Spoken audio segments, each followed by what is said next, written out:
Hello and welcome back. We're now going to look at the different settings that I said we'd look at. And the customization of some of the plugins. So we'll start in alphabetical order. Contact form 7. Settings, there isn't really very much to do here.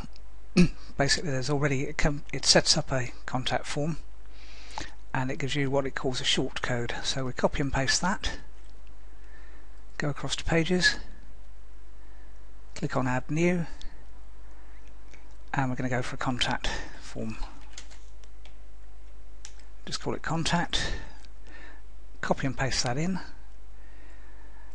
come down to the Yoast plugin, because if we leave it without changing it, it will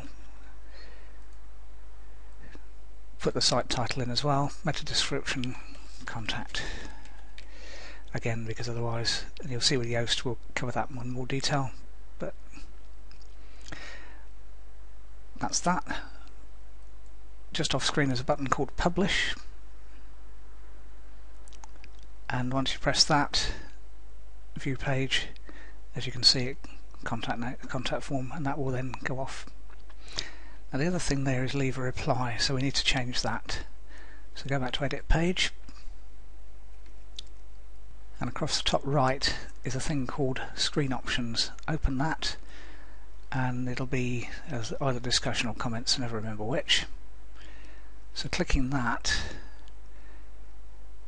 right, okay, down the bottom there's a bit that says allow contacts, allow comments.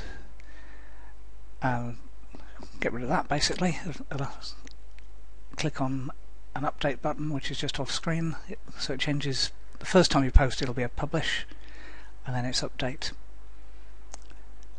And what that does is it gets rid of the edit things there because I'm logged in. But other than that, it gets rid of comments, because you don't really want comments on a contact page. So that's the first one. We'll come back to the dashboard and plugins. Exclude pages from navigation, nothing needs to do in there. Jetpack Lite, nothing needs doing there. Limit login attempts, I tend to leave as default. You'll find it across somewhere in settings. Limit login attempts. Basically what it does, it allows them 4 times to try. If they haven't, this also applies to you, so you need to remember your password, but you should have that saved in your browser or somewhere safe. So they get 4 retries.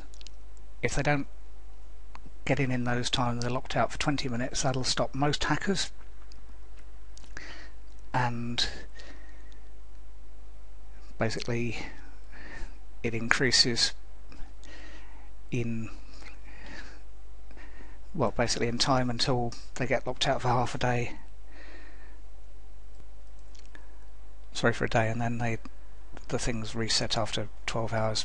What you'll find if you, I find that box too scary, the email to admin, but you can do that, and you'll get notified when that's happened. But basically it does its job, and you don't really need to change in the defaults.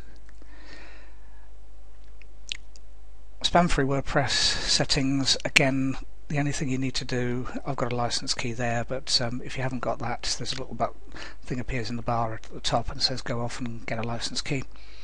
You need to do that with it. They don't spam you, they don't send you lots and lots of emails or anything like that, and pretty much although that says needs attention, it doesn't.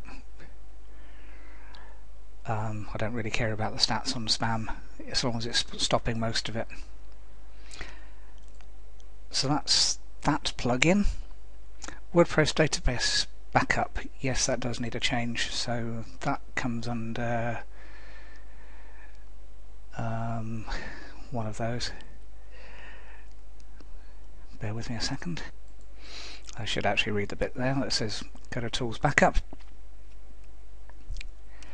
Ignore all the tick boxes and things like that. Ignore the backup now. Go for scheduled backup. And I go for weekly.